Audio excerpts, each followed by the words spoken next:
Today, we're going to explore how setting and sustaining boundaries can lead to healthier relationships, improved productivity, and overall well-being. So let's get started first with your survey results. I'd like to talk to you about that first. And that will also bring us to how on earth did we get to where we are now. And we'll be using, by the way, a GPS. You're all familiar with the GPS you use to get where you're going at work, on the road, wherever you are. If you're walking on a sidewalk, I used it the other day in Washington, D.C. to find where I was going.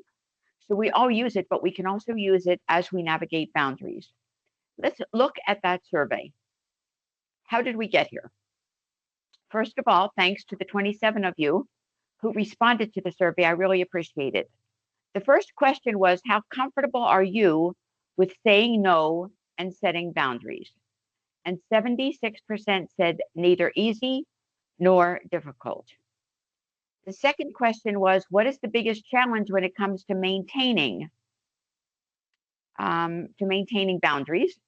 And more than 70% said that you feel guilty, which I found really interesting. And the third one was basically a 50% split between understanding the impact and the strategies to maintain boundaries. And the choices were things like learning to confidently say no, developing strategies to maintain your boundaries, understanding the impact, and more.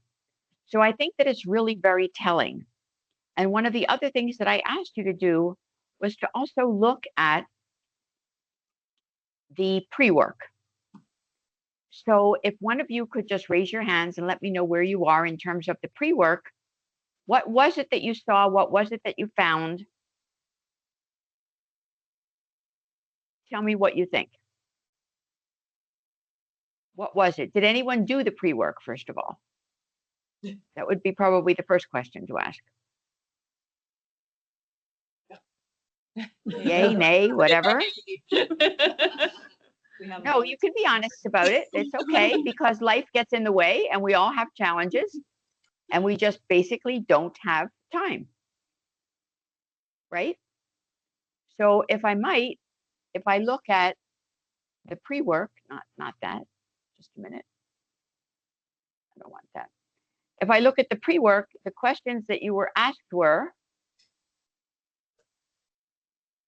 a 5-step process.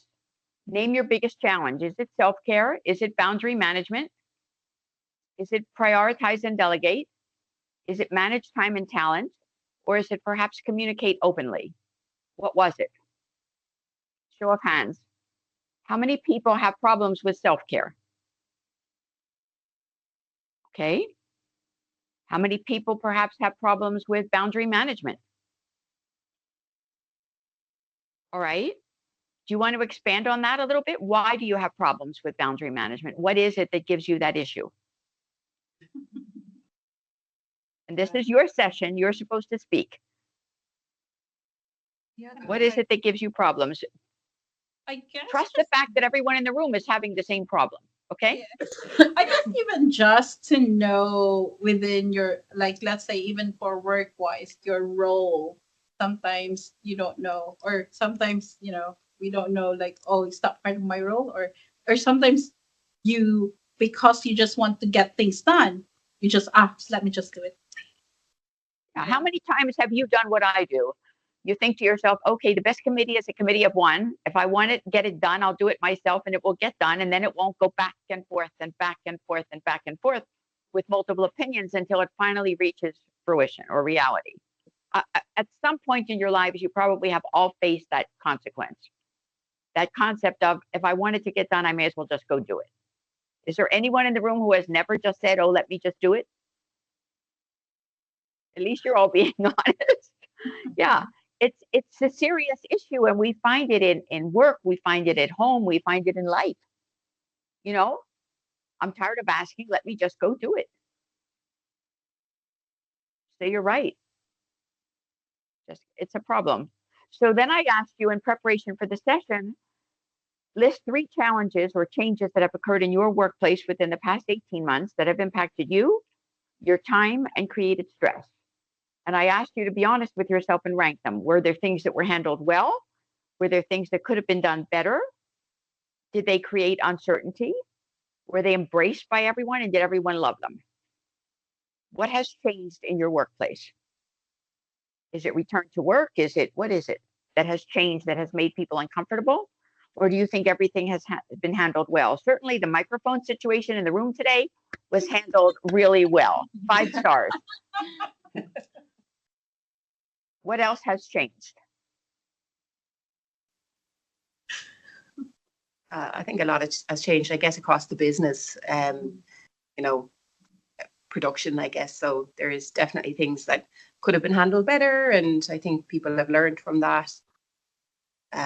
Yeah. And I think uncertainty as well, I guess. Yeah, it's always a learning process. Anyone else?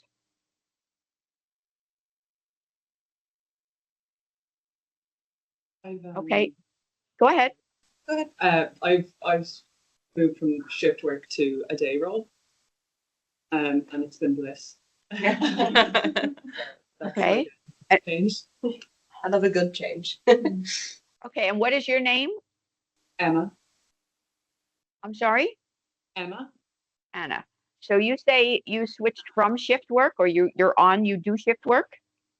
What does shift work mean to you? What shift do you work? I used to be on like nights and days. Like I used to do like 12-hour shifts in like the lab, and now I no longer I'm doing like a day role, like Monday to Friday. It's been great. Okay. And just as an aside, out of curiosity, because I'm working on a paper with a group of people from the Academy of Nursing on shift work. And we want to know, because we think that well-being initiatives, and we think of it only in terms of hospitals, but there are policemen and firemen and first responders and people everywhere. Certainly in a hospital, it's not just nurses. And in industry and in pharma, it's not just nurses. But if you work shift work, do you have a well-being initiative that is 24/7, 365? Or are the good snacks and the other things only available for people who work during the day? It's a good Interesting question, right? Yeah. We do have like an employee relations kind of program and like a helpline and all that we can call. I guess it is difficult, like if you're scheduling like in-person things, like for example today, to catch all of the shifts, you'd have to schedule 4 separate days. And canteen food wise, they put on food today for the shift workers. At night? Yeah. Are there snacks? Oh yeah. There's meals at 9 p.m. for like the night shift. So we start at 7. Okay, but it's not energy drinks and high sugar candy bars. Well, I mean that's available if you want them. But, Okay. like, they do serve like a good hot meal at 9 p.m. Okay, that's good. That's nice to know. That's Yeah. nice to know. I may reach out to you and ask you a couple of other questions, but that's an aside. And then the other question that I had as a pre-work was, do you have regular breaks? Can you schedule quiet time? And are work and life a blur? Who would like to contribute to that discussion? Do you have regular breaks? Do you have them and do you take them? I think I have more regular breaks when I'm in the office. What I find when I'm working from home, I don't really stop. Okay. Can you schedule quiet time either at work or at home? No. No. Okay. And are work and life a blur? Do they seem to just combine? Yeah. Yep. They're a mix, aren't they? They're a mix. And those people who think that we can separate the two, I think are just living in another space in another place. It's virtually impossible. It's just, I don't think personally that it is in fact possible. So let's look at this whole idea of boundaries, if we might, okay?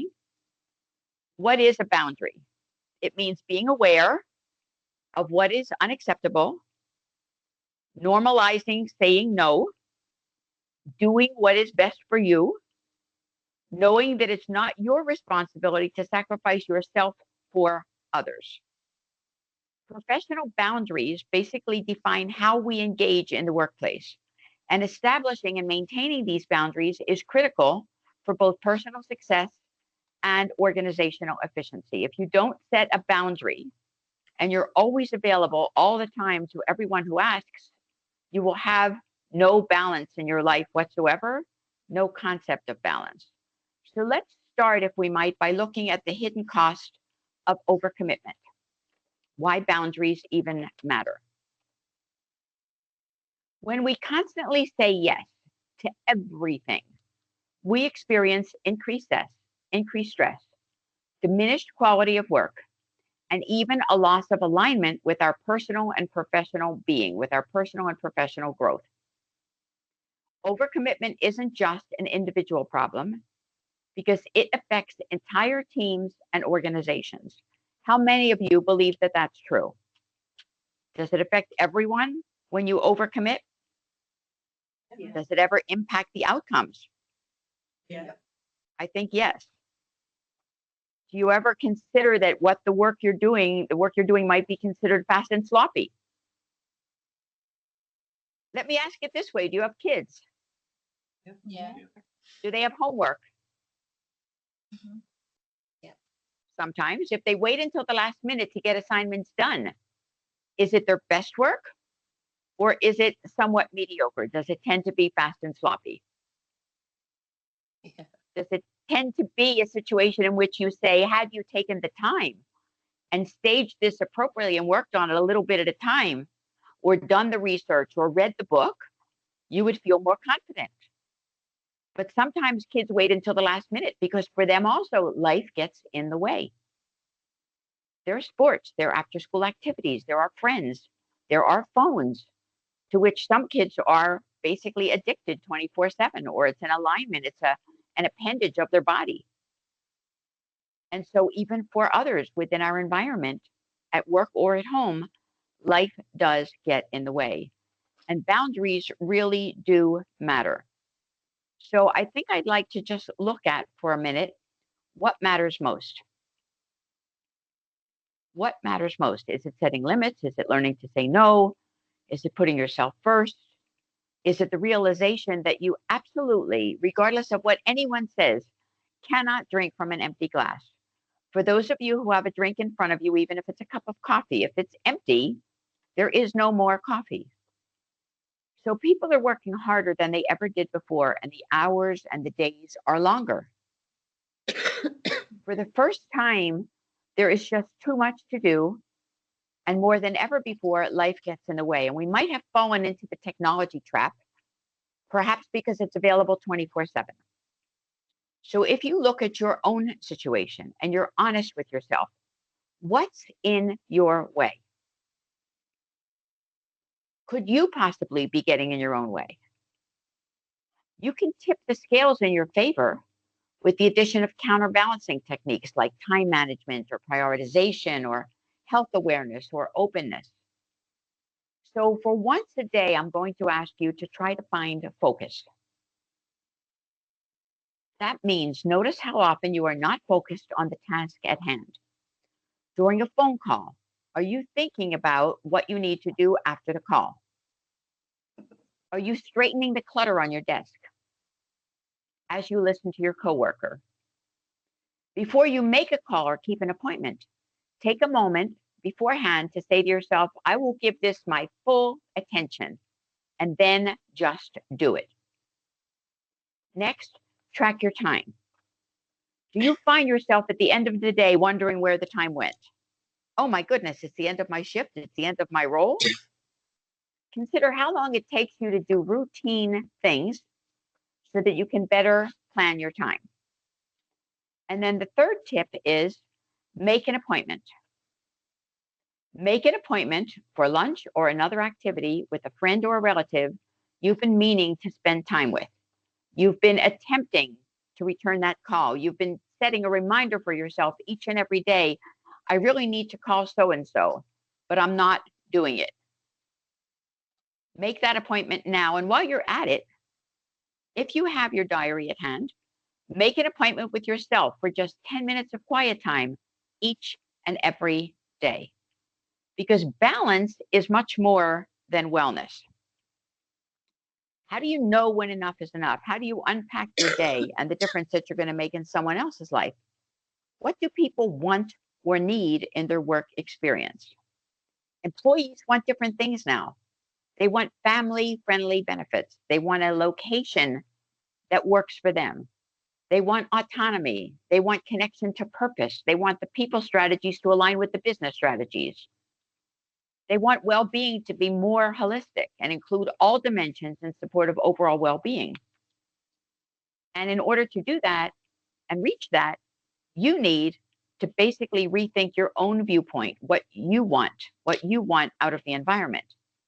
So let's look at boundaries, because they're not always just a maze. If boundaries are so beneficial, why do we struggle to keep them? Why do we struggle to set them? Common barriers to boundaries include fear of rejection, guilt, social pressure. We worry about disappointing others or maybe ourselves. We worry that someone will think that we're uncooperative because we're not agreeing to do everything all the time for everyone. But the reality is that setting boundaries is an act of self-respect and respect for others. No is a complete sentence. This came from the very first book that I ever wrote on boundaries, and it was in 2012. And it was when I realized, to be honest, I was working 100 hours a week, 3 countries a week in Eastern Europe, and I never had time to do a thing for myself. And I missed a family event. And when I missed that family event, I had this aha moment where I said to myself, Sharon, if you don't get a life, you're not going to have a life. So sometimes we need to say no so that we can have more time to say yes. When do you have time to hydrate? Do you eat and drink on the run? Do you ever use drive-by restaurants and eat the food in the car? Do you know what you need to do better? And are you ready to just go do it? Because no is a complete sentence. It doesn't have to be, no, I'm really sorry, I can't do that right now. My grandmother just died, because people will start to wonder, how often can that person's grandmother pass away? How many grandmothers did they possibly have? So just remember that no is a full sentence. And now let's move to that GPS, to the guide that we're going to use. I talked to you about it in the beginning. It's on your phone. You have the app. Let's use it. The GPS is nearly a constant in our lives. We all need a GPS at one time or another. Think of it in another light. Think of it in terms of providing direction to you as you overcome overwhelm. The G is for goals, because we must have them. The P is for process, how we're going to get there, and we need that as well. And finally, the S is for solutions in this case, the marker of success. So going without a GPS is like starting a cross-country trip without a map, or trying to drive to Connemara and not knowing which route to take. That's exactly what it's like. So let's look at that first stage on our GPS. If you don't know where you're going, any road is going to take you there. When you think about goals, what is a goal that you might have?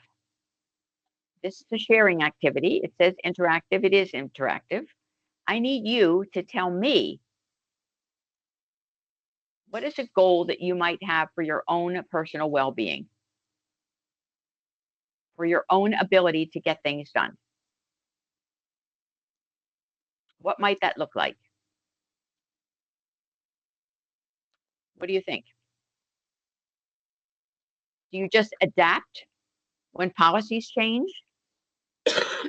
Let's start with this. Does life balance ever have an impact on your productivity? Do you ever feel as if you can't get something done and you're never going to meet this deadline because there is no balance in your life? You're just so overwhelmed.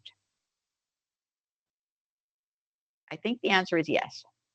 Do you ever feel like you just can't finish, that you just can't meet a deadline? Do you ever ask for more time to meet those deadlines? Have any of you ever asked for an extended deadline? Whether it's to get an application in for somebody for school, whether it's for something you wanted to do for yourself, do you ever need more time? Or do all of you manage with just 24 hours in a day? Have you ever looked at your own personal calendar? Be honest about this. Turn to your partner and talk about it.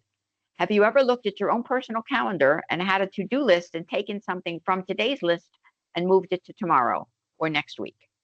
Every single I did it this morning. And I'm honest about it. And I think I have really good balance in my life. I've written like 5 books on it now. I believe in it, but I did it this morning. I knew that I wasn't going to get back to the taxes that I was working on. So I figured, okay, I'll spend Saturday afternoon just doing that. I won't do it on Sunday because I want to watch my granddaughter's basketball playoffs. That's more important to me. Taxes can take a back seat to basketball, but you have to decide. So have you personally, if you've ever moved something on your calendar to another day at another time, just raise your hand. Just tell me the truth. Of course you have. Of course you have. Even if it's a hairdresser appointment. Although my theory is nobody ever cancels hair coloring or changes hair coloring, but they do change other things. They might change a manicure. They might change something else, but nobody ever cancels on hair coloring. People just don't do that. So if you don't know where you're going, any road is going to get you there. Did you have something you wanted to add?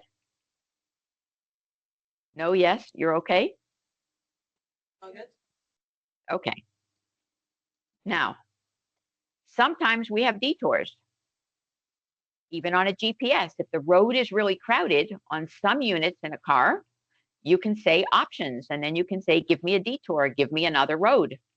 What are my other options? There's a huge accident on this road ahead, and there is a big lineup of 30 or 40 vehicles plus a truck. How will I get around? What are the detours? Even in life, as well as on the road, life doesn't always go as planned, and sometimes detours can feel frustrating.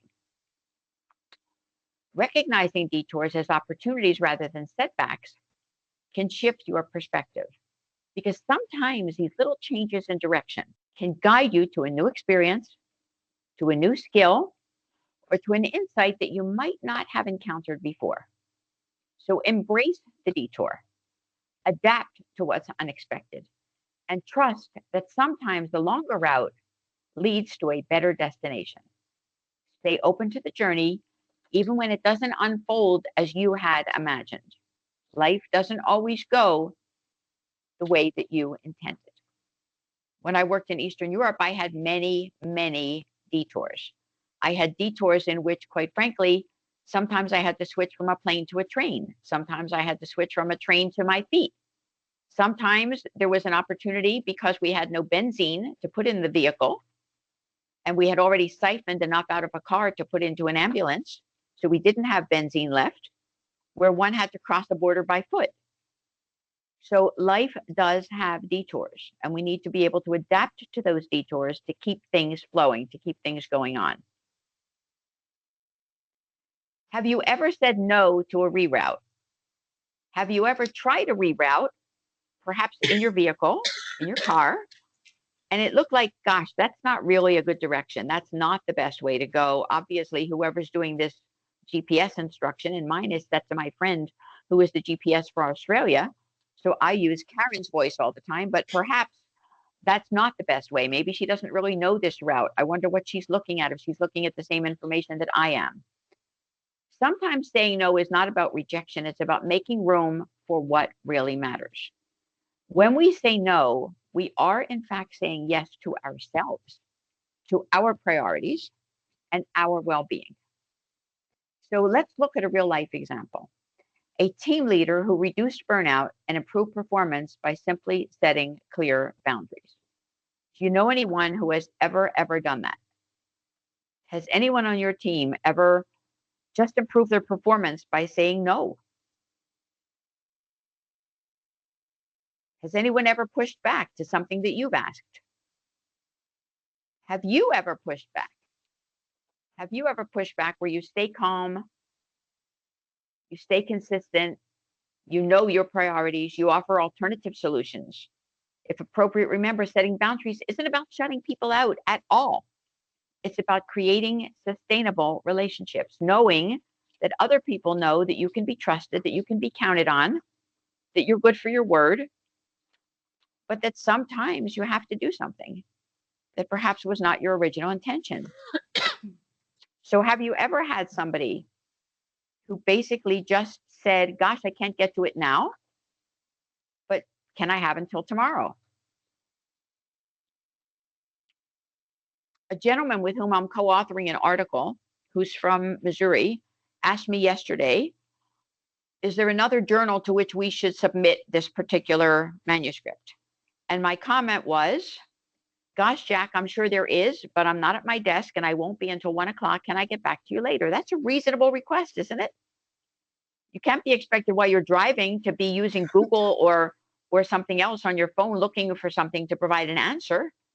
So sometimes it's okay to say, give me an hour or two.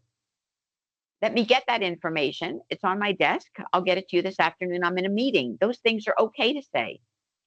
It's okay to set those kinds of boundaries. It's okay to say no.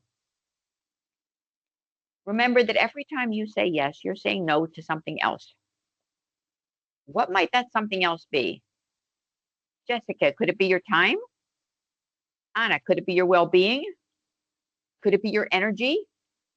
Because the more you say yes to things that don't align with your priorities, the more you sacrifice your own needs. Overcommitment leads to stress, burnout, and resentment. Your work suffers, your relationships suffer, and most importantly, you suffer. So before you say yes the next time, ask yourself, what is the cost? Is this worth sacrificing my peace, my productivity, my personal time? I made a commitment with one of my kids to do something today after school. I want to keep my promise. What is the cost of saying yes? If the cost of saying yes is, gosh, perhaps of saying no might be, I might lose my job. Does that make it worth it? If you really love your job and you love the people with whom you work and it's putting food and bread on the table and it might be the only income that you have and it pays the rent or the mortgage, then yes, that's important. That's an important consideration because it's going to impact you long term. But what is the cost? So along that pathway, what are the kinds of things that you feel comfortable putting off? What would it cost you if you had a child and you had to say, do you mind if we go to the park on Saturday instead of this afternoon? Is that about trust? What do you think? What would be the issue there? Use their head. It depends on what? Expand on that. It depends on what? No, I just said that they'd have a bit of a temper tantrum. Exactly. Have any of you ever been a teenager? I hope all hands will go up. Do you have a teenager in your household? Oh, Is it difficult to say no to a teenager? Is it difficult to set boundaries? Is it difficult to take away a car key? Is it difficult to say you're grounded? Do you feel guilty after? What Yes. mechanism do you use to get cooperation from these kids when you know you want them to cooperate, but they've messed up in school or they've done something that's not acceptable? They perhaps broken the rules of the household. They didn't show up to watch a sibling. It's hard to say no to teenagers because they all seem to know everything. They all have a mind of their own, and there is no telling them anything. Unless you're surrounded by different teenagers than I am. But that's what I'm No. seeing. It's hard. And even they have problems saying no. Even they have problems saying to their friends, I can't be on the phone with you texting at 10 o'clock at night because I have a couple of boundaries of my own. My parents have a lights out situation and I have to leave the phone downstairs and charge it downstairs. In my son's house, all charging has to take place on the main floor in the kitchen and you're not allowed to bring a device to your room. What does that do to your social life if you're a 13-year-old girl? That could make life miserable, right? Even when she wasn't allowed to have a phone because her parents didn't think that it was appropriate for a 13-year-old girl. And she was 12 at the time, and her grandparents had to advocate for her. But she had to sign a contract, a 4-page contract, and follow the rules of use. Sometimes it costs in the relationship. You think, my mom and dad don't understand me. My coworker doesn't understand me. No one knows what I'm talking about. Yes, I promised to help an elderly parent. And some of you may be in that stage where you're torn between young family and older parents, people who are pulling at you from both ends, and you're in that what we call the sandwich generation. And it's very hard at that point to move on and to do something different because we all have responsibilities at work, at home, in our personal lives. And juggling these kinds of demands can almost always feel overwhelming, especially when everything seems urgent. Everything needs to be done now. Nothing can wait 5 minutes. The key is to learn to prioritize. Break bigger responsibilities into smaller, manageable steps. And it's also essential to set boundaries and recognize when you need help or time for yourself. It's okay to not do everything perfectly. A more balanced approach, where you focus on one thing at a time and get it done and do it well and put it away, allows you to handle your responsibilities without feeling completely drained. So sometimes it works to take just one thing at a time. Let's examine some strategies. Saying no is a skill, and like any skill, it takes practice. The key is to be direct and to be respectful. If someone asks you to take on something you can't or don't want to do, acknowledge the request while maintaining your boundary and try saying, I appreciate your thinking of me, but I can't commit to it right now. If appropriate, offer an alternative. I can't take this on, but I'd be happy to connect you with someone who might be able to help. The goal is to say no without over explaining or apologizing, because your time and your priorities matter as much as theirs. So if I made it sound so easy, why do we struggle with saying no? Why? Why do we struggle? What do you think? Why do we struggle with saying no? Feeling guilty. We feel guilty. Do you ever fear what the other person's going to think or say? Yeah. Yeah? I think as well, Irish people are people pleasers, so Mhm. they don't really want to say no to anything. Can't say no. Yeah, Or you feel bad for yeah, yeah. You feel like I think you're right. And I know a lot of Irish people. I lived in Chicago for 30 years and half the place is Irish.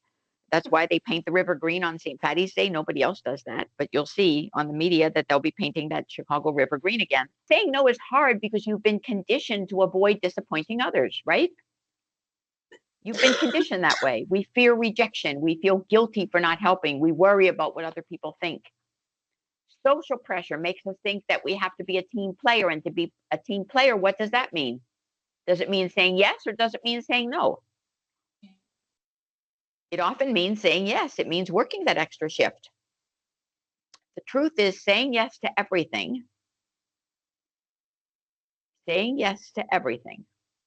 doesn't make you more valuable. It makes you exhausted. It makes you feel like, where has my time gone? Saying no isn't selfish, it's necessary. And the more you practice, the more confident you'll become. I So always let's find look at I'm sorry, go ahead. I always find I go into a conversation ready to say no, and then by the end of it, I've somehow said yes and volunteered for more things. That's where I find the problem. It's not, I go in with the best intentions of not doing it, but then once I'm in the conversation, it all falls apart. But I also Okay. think that when you're trying to climb the ladder, you know, you're trying to grow your career. Mm. You have to be seen to be like, oh yeah, I'll do that. Yeah. No, I have no problem doing that. I've never to your own detriment, really. But it's like it's hard to say no when you think this is going to be the thing that seals the deal for me. Yeah. Or if Okay. you're in a meeting and asking for volunteer and it's quiet to whoever was. Oh, I'm always the one that will Oh, break. yeah. I'm like, okay, I'll do it. Okay. To lean into the I love silence. this conversation. This is great. Embrace silence. Yeah. Silence is deadly. Yeah, silence is deadly. How about when you started your cohort with HBA and there were roles and responsibilities? Did you automatically volunteer or did you sit back and say, well, I'll wait and see who else might do it? My plate is already full. My desk is like this with papers. I can't say no. Certainly. Well, Jessica didn't say no. Christina didn't say no. Who else didn't say no? Everyone here. Yeah, everyone here. And that's why you're here. But you already had a full plate, didn't you? Didn't you already have a desk full of paperwork and assignments and things to do and deadlines to meet and a life beyond the office? I think though as well, though, like sometimes yes, you do already have a full plate, but for things like this, and like I'm a sucker for it, like I'm the lead for B now, you know, I say yes because I know personally I'll get something out of it. Maybe I might struggle, but maybe I need to say no to more like other things, but you know, making sure that you've got a good balance. Exactly. Exactly. Let's in- build on that concept a little. Keep the And in conversation going. I love it. Yeah. And in order to be here, you have to say no. Yeah. In the work, like let's say for sure there's probably another work or I'm supposed to have an escalation at the moment and I have to say no. Yeah. I've already Okay. committed. Yamina, do you want to chime in there online? Oh yes. We have a hand raised on the No. screen. I think is it Yamina? Yamina, yes, thank you. Yeah. What did you Yeah. want to say? And also Helen. me, Go ahead, Yamina.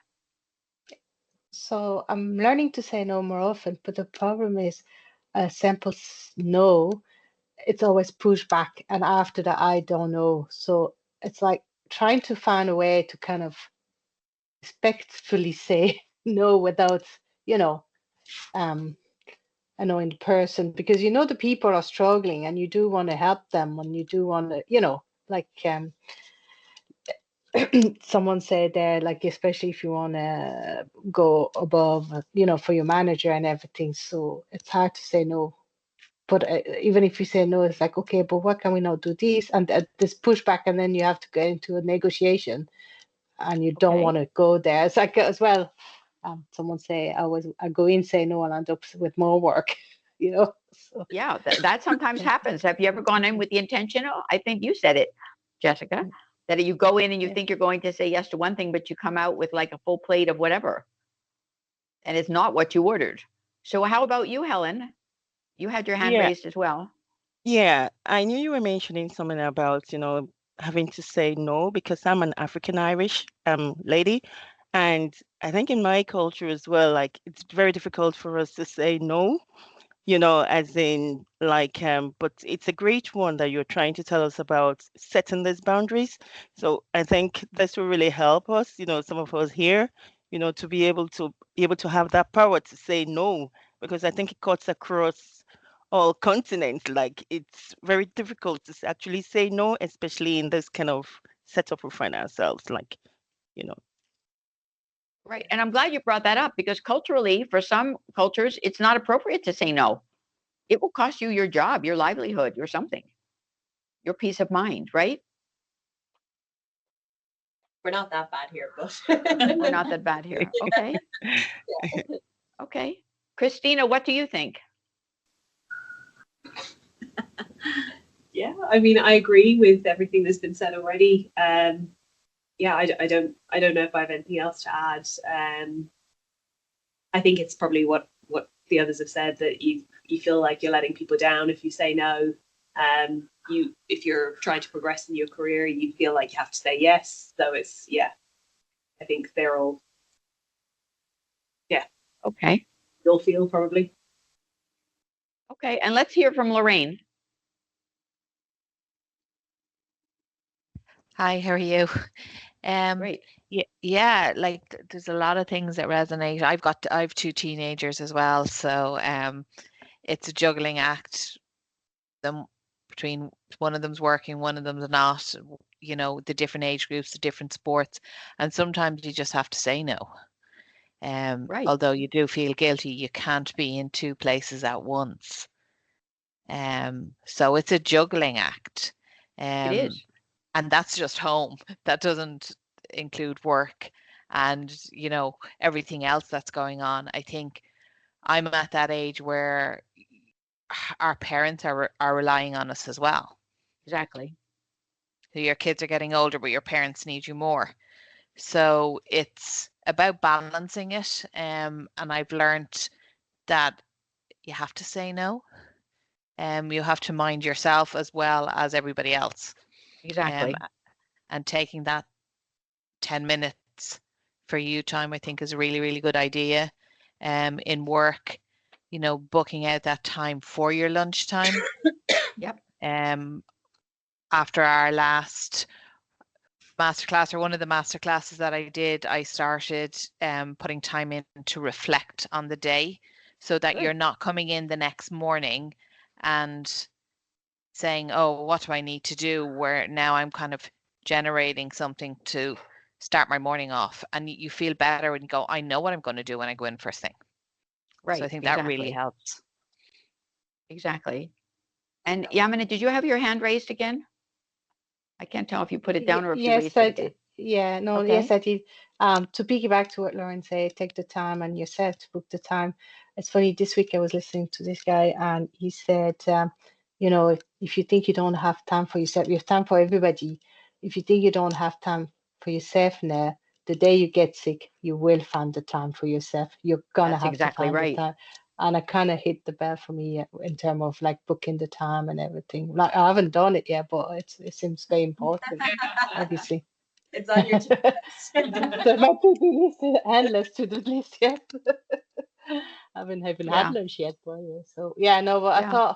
I thought maybe I share this quote that I heard. So I thought it was very true. If you Yeah, think it you is don't very have true. time for yourself now, wait the day you're sick, you will have to find the time. Yeah, you'll be finding So the time. You'll have lots of time then, right? yeah, Yeah. well, you have Yeah. no choice. Yeah. So that's it. So Sorry. the impact is clear then from a standpoint of loneliness or fear or anxiety, because sometimes no can feel uncomfortable. It can make you feel isolated or anxious, especially if people push back. But setting boundaries may cost you some relationships, but the right people will respect them. It's normal to feel fear when asserting yourself, but that fear fades as you build your confidence. Anxiety comes when you worry about what everybody else thinks. But remember, your job is not to manage their feelings. Your job is to protect your own. That's your job. And that was exemplified in all of the comments that we just heard. So the concept is one of stop stressing and start living. If you keep overcommitting, what does the future look like? Stress, exhaustion, regret. It doesn't have to be that way. Imagine instead a life where you are in control of your time, where you focus on what matters to you, where you feel energized instead of drained. And that life starts with boundaries. The stress doesn't go away until you make a change. And the sooner you start saying no to the things that drain you, the sooner you can start living the life that you actually really want. So let's do a self inventory. Check in with yourself and your stress levels. Do you have breaks during the day? Yes, no. Can you schedule some quiet time? Again, are work and life a blur? Do you feel engaged? Do you feel valued? When stress hormones like cortisol and dopamine and adrenaline are released, we react quickly, more from instinct than from thoughtful reasoning. The biological and the psychological hardwiring in our bodies might explain the high levels of productivity we saw perhaps post COVID when things got back to quote normal, when productivity remains on par with those certainly pre pandemic. We've seen a lot of things happen. So check in with yourself at least once a day. Have I taken a couple of minutes just for me? Have I hydrated? And I can tell if I've hydrated by the color of my urine. If it's yellow or has any tint of yellow, guess what? It's time to sit down and have a glass of water. It's time to take a drink. So let's look at psychological safety. There are basically 3 steps. But in any workplace, people need to feel safe to speak up, to set boundaries, and to say no without judgment or retaliation. When employees are afraid to say no, they overextend themselves, and that leads to burnout and to disengagement. When you're in a psychologically safe environment, everyone has a voice and feels heard. It allows people to be honest about their workload and about their limits. And when your leadership models this kind of behavior, when they encourage open communication and respect your boundaries, it creates a healthier, more productive environment for everyone involved. It's critical. What do we do when we're overwhelmed? We have too much to do. Do we say, I don't feel like working anymore. I'm just going to leave this all for tomorrow and tomorrow never comes? Or do we work more hours and do we work harder? Which do you do? Which do you do? Be honest with yourself. Work more hours. Of course, you're looking for more hours, right, Helen? You're looking for more hours in the day. Is it possible? If Work only at I night had a few time. more hours. Jessica, what do you think? I actually do work harder and then find how to delegate. No, Oh. how the like the lazy way of thinking, how to minimize the No, you get repetitiveness or something. you work harder, you run out of time, and then you have to make choices, and that's what drives it. Nobody ever goes to the bottom ones. They always go to the top ones, and they say, "If only I had a time machine, just give me another 6 hours, I'd be fine." And then it's when you either have to go home or like your deadline's arrived. Then all of a sudden you say, "Right, I've got 10 minutes left. What do I need to do?" And then you make trade-offs, and that's what everybody does. You go for Okay. quick and easy stuff first. Yeah, Yeah. whatever. It's the bit you like. You do the stuff you like, and then you're stuck with everything that you hate at the bottom, and then you're running out of time. So it makes it worse. Yeah, and you just keep putting it off to the next day, and then all of a sudden it's due tomorrow, and Yeah. you've left it. Okay, so let me ask you a I do question. my best work under pressure now. You do, so do I. So do I. But do any of you at the end of the day say, I wish I had more work to do. I have 5 hours left in my day. Has anyone ever felt that? No. Oh, I think I'll do an extra load of laundry because I have so much time on my hands. I think I'll go buy groceries. I think I'll go do something else. I'll find something else to fill the time. I have 5 more projects that I'd like to do, but guess what? I have extra hours now. I think I'll get them done. I don't think we work that way. What should we do when we're overwhelmed? Reprioritize. Yeah, the first step is to pause, stop, take a breath, and ask yourself, what is so urgent? What is just noise? And then prioritize. You focus on what truly needs your attention and let go of the rest. Delegate when possible, and most importantly, recognize when you need a break. Because overwhelm is the signal, it is not a status quo. It's a signal that something is not right. So listen to it. Create containers for what needs to be done when, like files, electronic files, if you will. Plan to underachieve and hire help for large projects. You can't do it all by yourself. Pick your passions and do one thing at a time and do it really well, but take that deep breath. That's the only way we're going to exist. So let's look at exhaustion and burnout. It's time to shift the paradigm from crisis intervention to mental health promotion, awareness, and prevention. Mental health shouldn't take a backseat to overcommitment. When you're at your limit, saying no isn't just helpful, it's essential. How do you know in your mind when it's time to say no? How do you know? How do you know when you've reached your limit? That's the thing I have trouble with. I don't know if I know when I should be saying no. Usually I've already said yes, and then I realize that I probably shouldn't have. Yeah, I probably shouldn't have done that. That was a mistake. Yeah, we've all done that. Okay, anyone else? How do you know? You're How do you know overwhelmed. when enough is enough? You're overwhelmed. You feel like you don't know where to start because you've got Mhm. so much. And it creates in our minds and in our hearts a sense of urgency because that's really what it is. We have to get clear on our priorities. Think about what we really need to accomplish. Create parking lots for the other things, like when you're in a planning meeting or a retreat and you put things in parking lots on the wall on sticky papers. Know the early warning signs and refuel yourself, refresh yourself, and reset yourself. When your cell phone, your mobile phone is out of juice, you plug it in. When your car is out of fuel, you fill up the tank. Who's filling your tank? And with what are they filling it? Is it more work? Is it more deadlines? Is it more boundaries? So not everything that feels urgent is actually important. Take a step back and evaluate.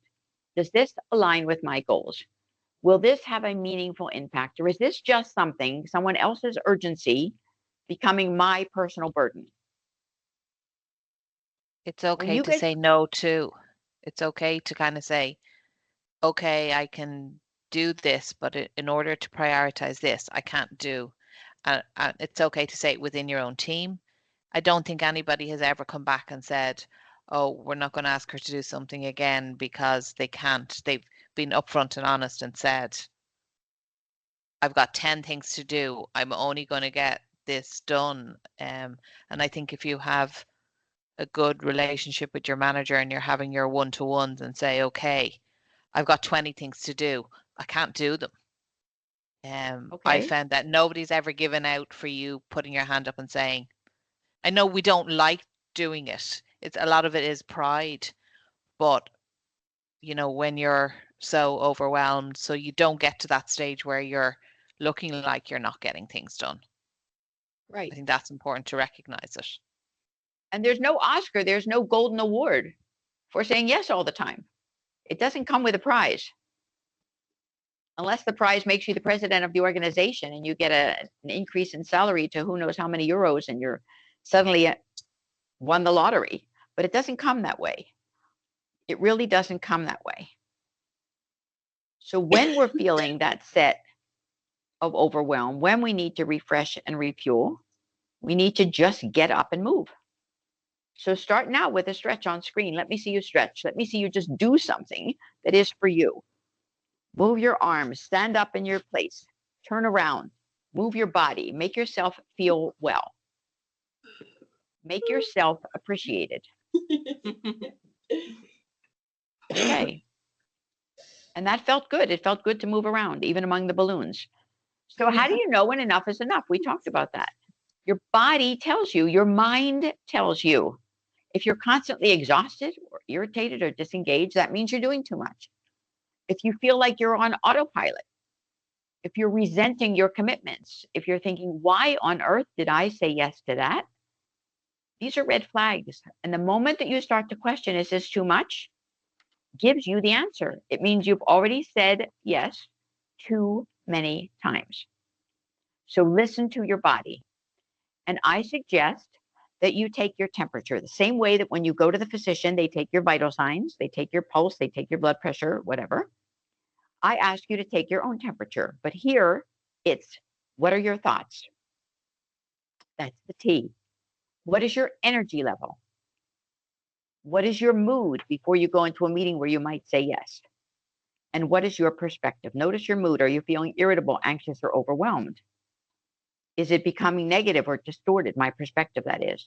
These are signs that your body is saying, hey, wait a minute. By recognizing these signs, you can rest, you can reset, and you can manage your own well-being before it becomes a critical situation. So tune in to your thoughts, to your feelings, and your behavior. If you constantly think that you must say yes, you will feel trapped and your actions will reflect that. But if you shift your thinking, if you shift it to, I have a choice, you can take back control because your feelings matter, your energy matters, and your behaviors should align with a mindset that prioritizes you and your well-being. So our thoughts, think about our thoughts. Think about our feelings. Think about your behaviors. And then let's look at possible solutions. What are those solutions? What can we do personally and professionally to shift the paradigm, to do something else? What would you do if you're suddenly overwhelmed today? You know that it is a sign, it's a signal that something's not right. What can you do? Think about the rest of your day today. What do you have? Another 3 to 4 hours to your shift? What can you do today just for you? Just for yourself? What might that look like?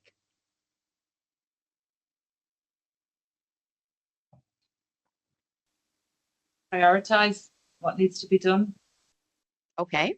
Do everything today. If there's something that can be moved to tomorrow or next week, do that. Okay.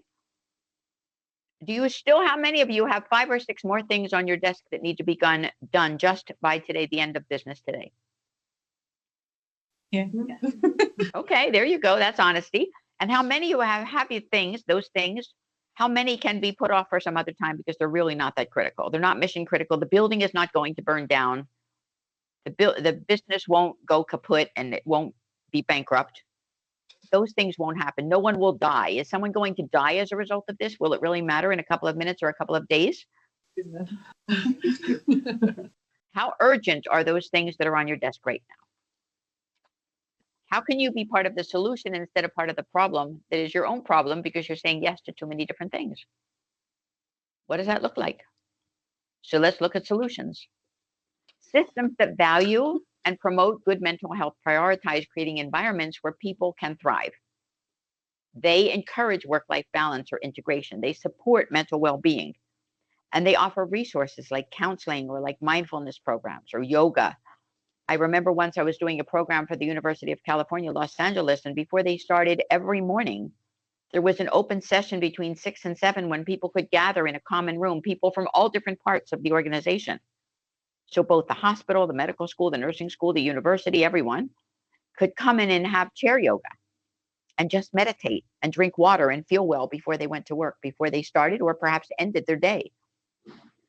These kinds of systems encourage work-life balance and support mental health. They recognize the importance of taking time for yourself to recharge and to focus on your personal needs. These kinds of systems help people be their authentic selves. And those people, when they leave work, feel good about what they've done that day because they took the time to be themselves. They understood the puzzle, they understood where they fit, and they took the time for themselves. So what can your management do? Is there something that you could suggest to management that would allow you to have more time for yourself? Or do you hesitate to make that suggestion because you're afraid of what will be thought of you? It's okay.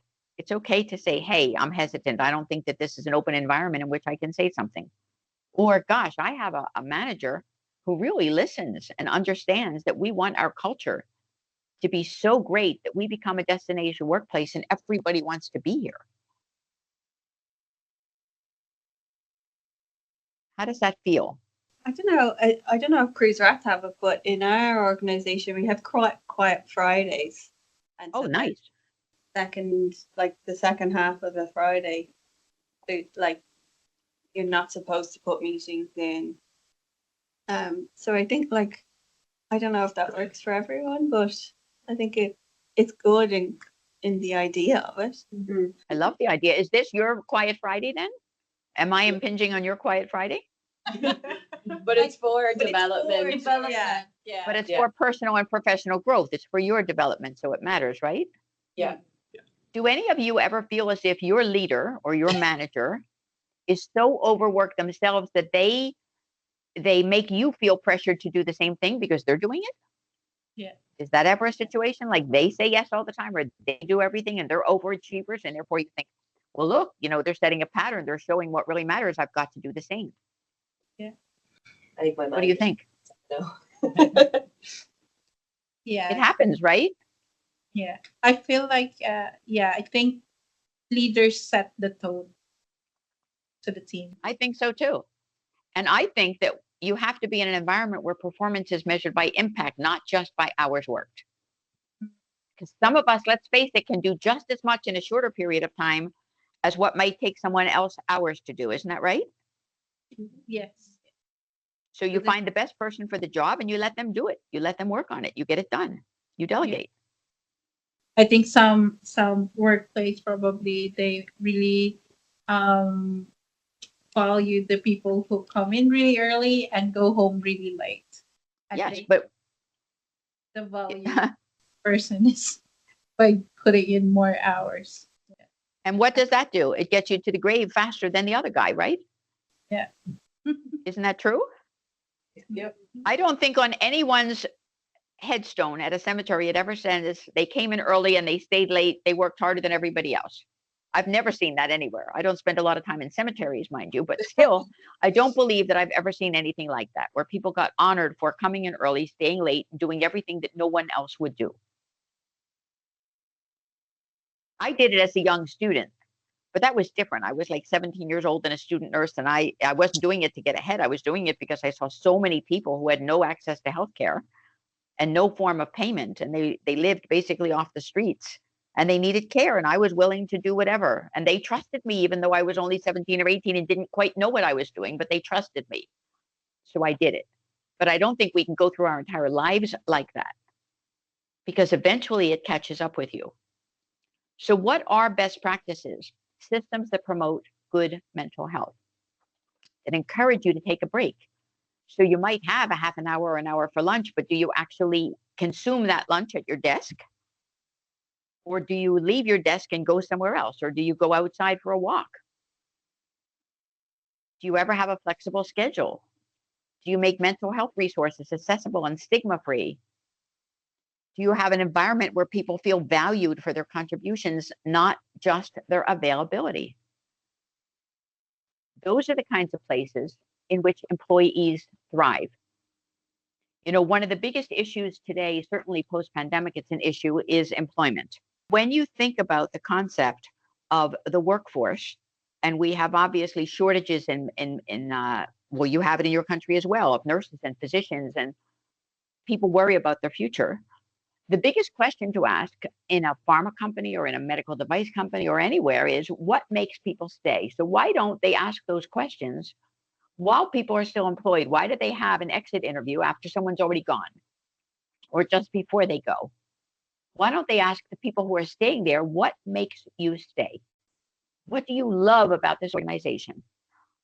What makes you come to work every single day energized and enthusiastic, and makes you leave every day totally committed to returning the next day for more of the same thing? Has anyone ever asked you that question?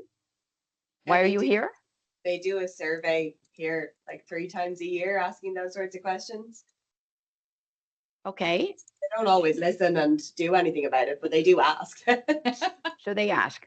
Do they ever share the results with you? This is what makes people stay. This is what makes people want to work here. Yeah. That's Not good. really in that sort of detail, but they ask things like, you know, how are you doing? And are there barriers to execution? And is there Like an engagement survey. Yeah. Yeah.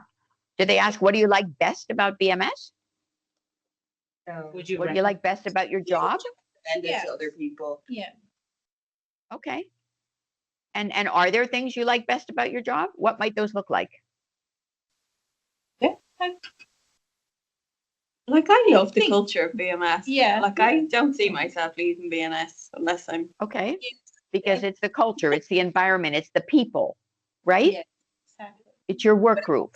It comes back to the only times that well, it's not just BMS. The only time I don't want to work is when I'm overwhelmed because I've said yes to too many things. So I think it all circles back around to It does.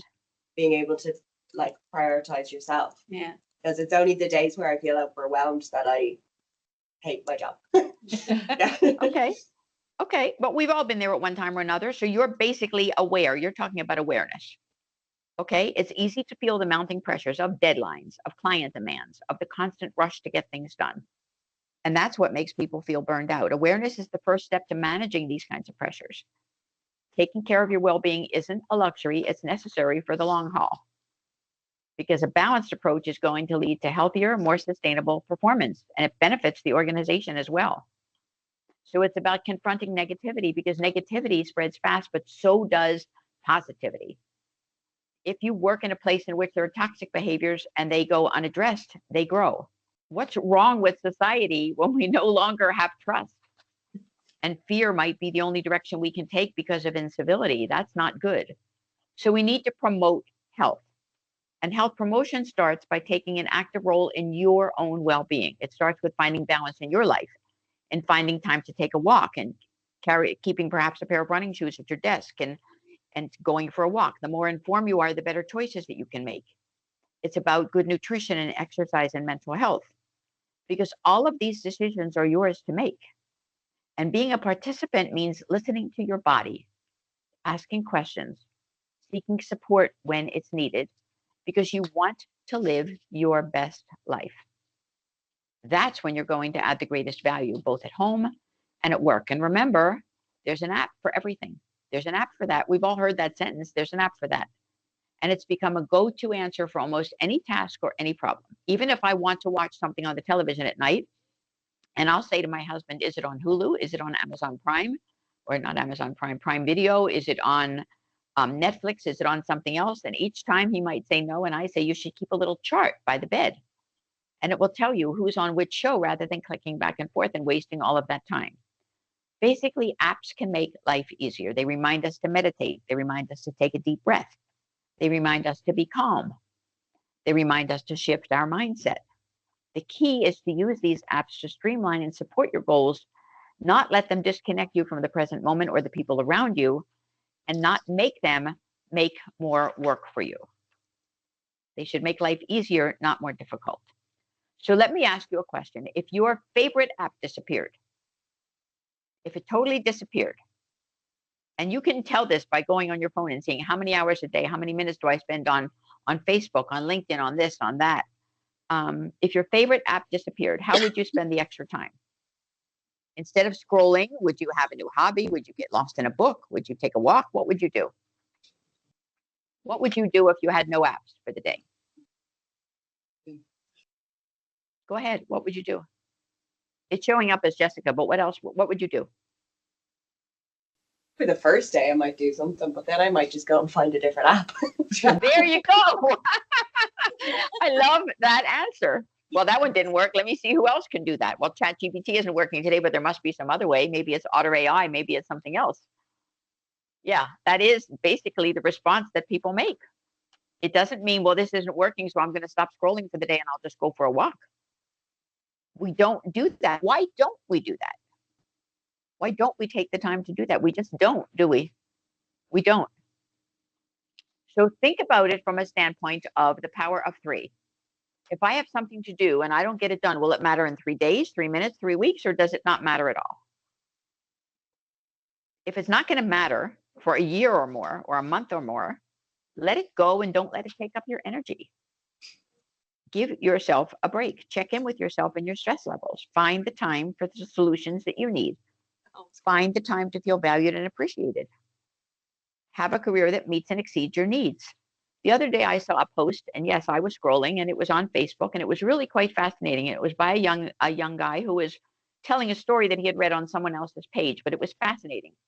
And he said to the little boy said to the father, and the little boy must have been maybe 9 or 10, and he said to him, "What's your hourly wage?" And the father thought that was really ridiculous to ask, "How much money do you make?"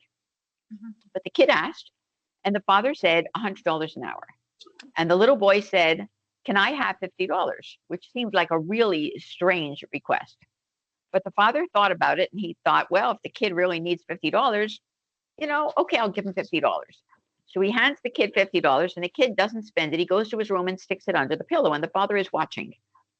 And under the pillow is a huge wad of money. And the kid sits on his bed and he counts out the money, dollar by dollar.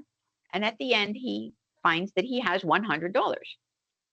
He goes back to the kitchen to talk to the dad, who has since returned to the kitchen to have his coffee. And he says to the dad, "Are you ready for this?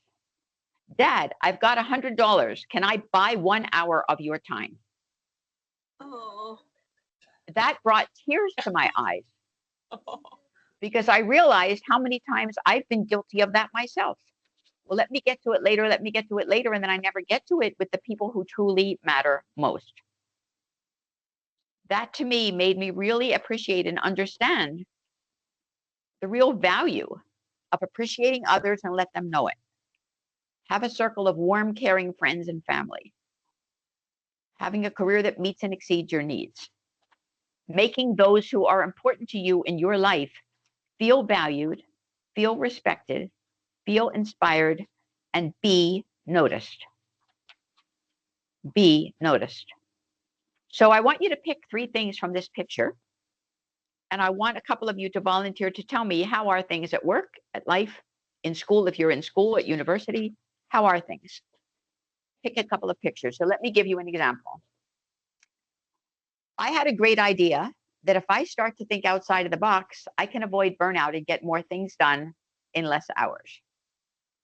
Or I feel like I'm constantly walking a tightrope and I'm at a crossroads in my career. Maybe I need to unplug and look at a different way to do things. Why don't a couple of you take a couple of those pictures and come up with a story that you can share with all of us?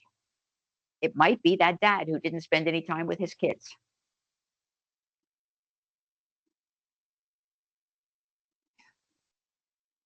Who wants to volunteer? Who wants to be first? Of course you do. consider me your supervisor, and I'm offering you a 20,000 pound increase in salary. Of course, you're going to volunteer. Who's going to be first? Tell me a story.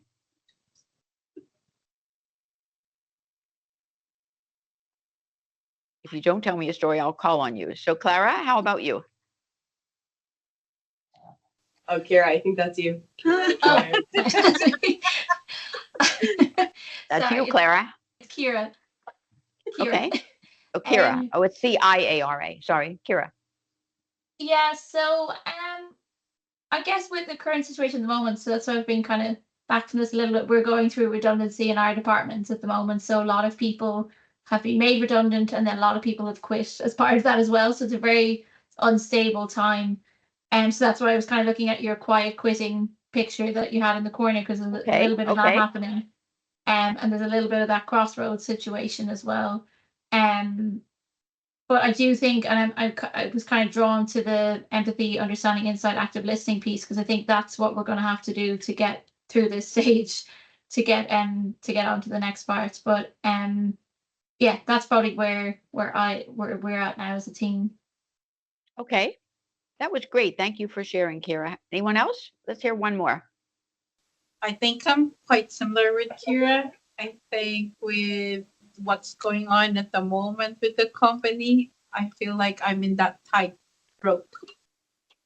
Like you're trying to balance, or it's kind of like if I do this, what's the impact, or do that. It's tightrope. Okay, so it does feel like walking a tightrope. Yeah. It does feel like burnout is right around the corner. Yeah. And there's no end to this madness. It does sometimes. And since you'll have the slides that I forwarded to you that you can use on your own, you can take this picture and just use it as a guide for yourself and figure out what is it that's bothering me, where do I need to go from here, and what do I need to do? Have you ever asked or been asked, how can I help? What do you need? Instead of saying yes out of obligation, ask, how can I help in a way that doesn't overwhelm me? You can think that to yourself, or you can actually verbalize it to the person asking you. When supporting others, don't assume, ask, what do you actually need? Because clarity makes it easier to make a decision. It makes it so much easier. That means you're listening with intention, you're encouraging, you're going to offer an extra set of hands, but you don't want to obligate to the point where you're going to be overwhelmed. And you want to offer some moral support. When we began this session, we looked at a picture of a gas tank, of a fuel tank, and asked ourselves the question, how did we get here? How did we get where we are? And now we're going to look at how do we manage those boundaries, because setting boundaries is a powerful act of self-respect. It allows you to prioritize your well-being, to maintain focus, and to ensure your time and energy are spent in alignment with your values. So let's talk about how to say no when you need to.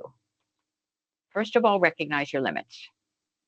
Understand your own limits. What are the areas in your life or your work where you feel overextended or overwhelmed? Pause just for a moment and reflect. This awareness is the first step to being able to manage your boundaries effectively. Then evaluate the request. And you might think, Sharon, that doesn't make sense. By the time I go through all of these steps, I could have already said yes, done the bloody thing, and gotten it over with, right? But you must follow these steps. So evaluate the request. When a request comes your way, take a moment to pause and say, is this something I can realistically take on right now? Does it align with my priorities and with that huge stack that is on my desk? Remember, it's okay to take a few moments to evaluate before responding. This shows that you're thoughtful about your commitments. Unless, of course, it's something that you really want to do. And an example is yesterday, because I have a new book out called Healing Healthcare, and because we have a PR agency working with us, the PR agent said, can you give up 4 hours of your time on April the 3rd to do 6 and maybe 13 radio talk shows about this book and about the workforce shortages and how that's going to impact outcomes and safety? And I volunteered and said yes. I volunteered and said yes because it's my birthday that day, and I figured it was a gift to myself, to give myself an opportunity to be heard. And I didn't mind spending a couple of hours just moving from one radio station to the next and just talking about something that is near and dear to my heart. And I didn't hesitate for a moment. I didn't do what I'm saying to do. I didn't evaluate the request. And then communicate clearly and respectfully. When you decide to say no, do it clearly and with respect. You don't have to apologize. Just be honest about your limits. Thank you for thinking of me, but I'm currently at full capacity. I have no bandwidth. I need to focus on my existing commitments and do them well. You're not responsible for over-explaining. A simple and respectful no is more than enough. And then, as I said before, offer an alternative. You might say, I can't take this on, but maybe so-and-so would be good. Maybe so-and-so could help you. Maybe there are other options in terms of getting this task done. So let's look at and revisit that GPS analogy. We started out that way. Think of setting boundaries like using the GPS. First, you guide. You set clear expectations for yourself and for others. Then you pause, and before saying yes, stop and assess if it aligns with your priorities. And finally, say no confidently, knowing that every no is guiding you toward a better yes. Because boundaries aren't barriers, they're a roadmap to a healthier, more intentional life. And there are times when we need to reroute. What can we do next? We can be firm, not defensive. If someone pushes back or asks why, and I'll end the slideshow now. If someone pushes back or asks why, what can we do? What can we say? What is our response? Your boundaries are about protecting your time and your well-being, not about being a difficult person.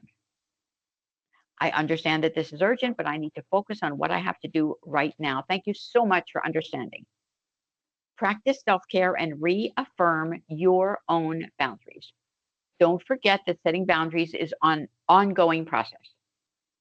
Regularly, that means at least once a week, once a day, check in with yourself about how you're feeling and whether your boundaries need to be adjusted. And take care of yourself, because that's the part of care that's going to assure that you don't burn out from overcommitting, from too many yeses, when something should have at least been a definitive no. I think we have time for a couple of questions. Raise your hand, let me know if you have any questions about the materials that we talked about today. A big shout out to Kiera, Christina, Jess, Yamina, Helen, Anna, Jessica, all for responding. Appreciate that. Go ahead. Raise your hand, shout out. Let me know what you think. Did you learn something about saying no? Is there something that you can apply from what we talked about today that will make life perhaps a little easier for you? Or if nothing else, will make you reassess who you are, what you're doing, and why you're saying yes so often? Kara, your hand's raised. I think just your point really resonated with me I'm a people manager. So if I'm not modeling saying no, I can't expect my team to. So I think that's really important, because I've had managers before where they say yes to everything and I can see how stressed they are. And then we have to say yes to everything and it's making us all stressed. So I think going forward, I'm going to kind of show to the team areas where I've said, no, I don't have capacity to do that right now, but maybe in a couple of weeks, just so that they can see that that's normalized behavior. So role modeling those behaviors that you want others to follow that will allow them to feel more enriched and more valued, right? Yeah. Great response. Anyone else? I think Emma wants to say something. Emma, go ahead. Like if you've already said yes to something in the middle of it and you're like, I'm sorry, speak up. I can't hear you. Sorry. Like if you've already said yes to something and okay. And in the middle of different things and you're realizing, I'm overwhelmed, I've bit off more than I can chew. Do you have any advice on how to kind of go back to the person you said yes to and like renegotiate, once you've already said yes? Okay, that's a great question and I love it. Thank you for asking. The real impact is what will be my future if I go back and say, hey, I said yes, but I really meant to say no. There's no way that I can do this. Instead, you make an appointment with the individual. You say, what you described to me and the opportunity you've given me is really exciting, and I'm thrilled to pieces to work on it. I know that I could make a great impact. In revisiting the requirements to do it really well and what's already on my plate, is there some way that we can revisit the deadline or the expectations, or would it be acceptable if I brought in other resources and other people to help make this happen? Would that work for you? That might work. I'll think about it a little bit more, and I'll create a blog post on it, because I think it's a question that everybody asks and nobody ever has an answer to. But I think that there's nothing wrong with saying, in rethinking this, I want to make sure that I'm meeting your expectations and your limits and your controls and what someone has asked of you. Let's revisit the time, the talent needed, the resources, and what it will take to get it done well. I think Okay. one thing that resonates me as well from this is like when you say like if you don't say no, what it will cost you. Or Right. What is the cost? Yeah, what is the cost? Because like even I can relate that, like, you know, having a kid, and if I just kept on saying yes just because I don't want to be feel guilty, or like what would it cost?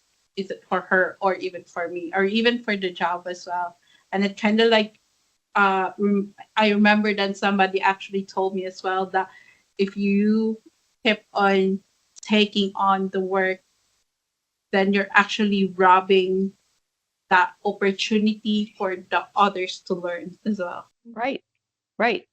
That could be their chance to develop personally and professionally and learn a new skill that they've not yet done. It might be better to have someone else say yes to it and have you perhaps provide oversight or mentor them. That's a win for everyone. But you're right. Anyone else? What was your strongest takeaway from today's session? And I, by the way, have given Jessica a bunch of PDF books that you could use as well. Okay. I'll send it over after. Okay. And if you respond to that QR code, you'll also get a great handout. I think it's great, personally. Very valuable. Anyone else?